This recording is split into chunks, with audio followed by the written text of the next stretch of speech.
I'm here today with Mr. Eugene Kaspersky, CEO of Kaspersky Lab, one of the fastest growing IT security companies worldwide.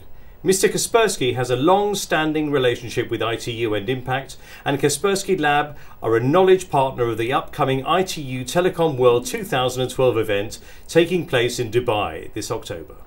Mr. Kaspersky, thank you very much for being with us.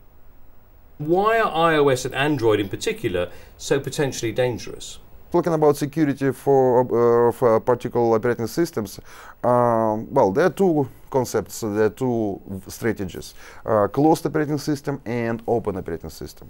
So Android is an example of open operating system, and it's much more easy to develop software for Android because it's open. Software, including malware. That's why most of the malware is written for Android. And from a security point of view, Android is more dangerous than other operating systems like iOS.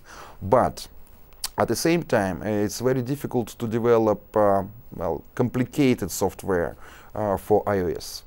Because Apple simply doesn't let software companies, engineers, to develop this, because SDK, which we provide to engineers, is not enough to develop their Angry Birds.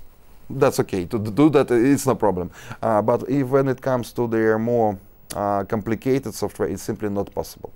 So the result is that there is a closed operating system, which is almost not possible to write malware for, and it's not possible to write anti-malware at the same time.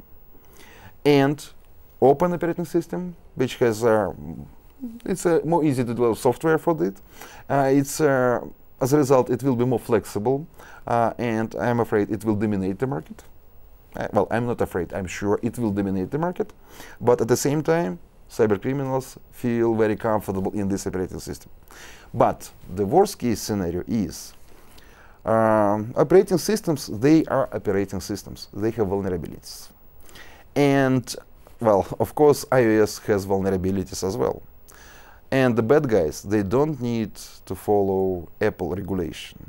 So if they find a good vulnerability, they're able to design such a worm which will infect, why not millions of iPhones, iPads, but at the same time, security industry.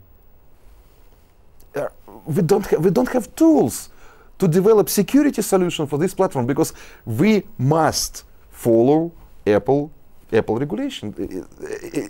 So at the moment, iOS, iPhones, iPads, they are more secure comparing to Android. But if something wrong happens, these devices will be simply broken. Eugene Kaspersky, thank you very much for being with us today.